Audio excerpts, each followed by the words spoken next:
I'm Jonathan Mast, and we're at RIMS 2014 in Denver. And in the studio right now is Darrell Brown, Chief Performance Officer. Darrell, thanks for being with us. My pleasure. So Darrell, it's an exciting week, and one of the big news events that Sedgwick has is we have commissioned and supported a research project with the University of Illinois Chicago, and it's entitled Stress in the Workplace, and it's now available. You can get that on our website or other ways that you can get that information. We also have available this brief overview that kind of breaks it down into some of the high points about what this means to have stress in the workplace. Most importantly, what precipitated Sedgwick becoming involved in this research and this particular topic? You know, we've been looking at stress for a long time and how it impacts the workplace, how it impacts injuries, how it impacts different areas, disability. The one thing that we saw as an emerging issue was the 2.5 million veterans that were returning home from the various wars and trying to find out how the workforce or how employers need to deal with these veterans to make sure that we were accommodating them properly. And so this study attempted to address that issue, dealing with veterans and understanding the potential issues and making sure the workforce was appropriately accommodating the veterans. But the study very quickly morphed into something larger than the veterans. It includes a discussion on veterans and post-traumatic stress disorder, but it really does expand that topic to include the impact of stress on the workforce in general. Occupational injuries, disability, absenteeism, all facets of the workforce, and the cost of stress. So that's what really precipitated the study. What are some of the high-level results that our viewers might be surprised in that came out of this report, because it started in one direction and now it's turned into a whole bigger type of results that maybe we didn't expect? Yeah, there were lots of findings that surprised me, frankly. You know, we often think about comorbidities, obesity, diabetes, high blood pressure. There's not a lot of conversation about stress and the impact of stress on occupational injuries, on disability, on absenteeism. But even, let's start where we sort of left off in our prior discussion with post-traumatic stress disorder. What we found in this study was that 3.6% of all Americans actually suffer from PTSD.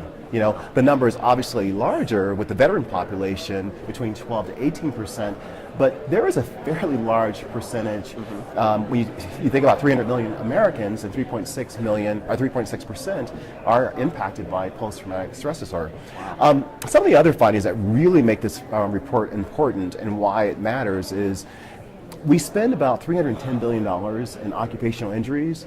However, for mental health disorders and direct and indirect costs, it's $317.5 billion that's spent. And so you think about all that money that's being spent in an area that may not be as properly managed and controlled and mitigated as it should be.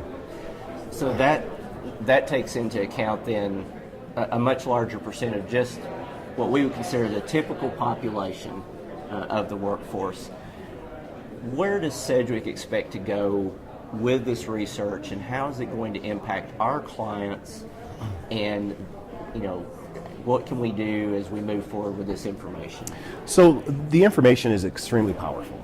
I mean, if you think about some of the other nuggets in this report, it talks about 20% of adults, having high levels of stress. You have 30% of adults that feel stressed out during the day. That's a lot of people that are dealing with this issue that there isn't a lot of conversation, not enough conversation about. Healthcare costs increase 50% for workers reporting high levels of stress. That number can go all the way up to 150% when they're reporting high levels of stress and depression. So this is an area that really has to be managed if you're really going to control costs and make sure that you are accommodating and really leveraging your workforce. And you can really start to mitigate absenteeism and disability and having a happier, more productive workforce. Right. So we want to start the conversation with this report, making sure that the market, the industry, our clients are aware of the impact of stress in the workplace. And it's not just stress that derives from the workplace, it's outside stress as well. So figuring out, one, what the report says. The report does a fantastic job of sort of talking about different sectors, industry sectors, public versus private. You know, what happens in retail, what happens with trucking, what happens for a bus driver, nursing. It really does a really good job of breaking down the different sectors, the different industries, and reporting which ones have higher levels of stress. As well, it talks about other characteristics, age groups. Right. Well, that's what I was going to interject. What I found interesting, women maybe more likely than any other They group. report experiencing more extreme stress than men do. Men have higher incident rates of stress, but women experience more extreme stress than men. They will report experiencing stress at a level of, on a scale of 1 to 10, 8, 9, 10% more than men would. They report that at 23%, men report it at 16%. Okay. So, I think our viewers can tell there's a lot in this report.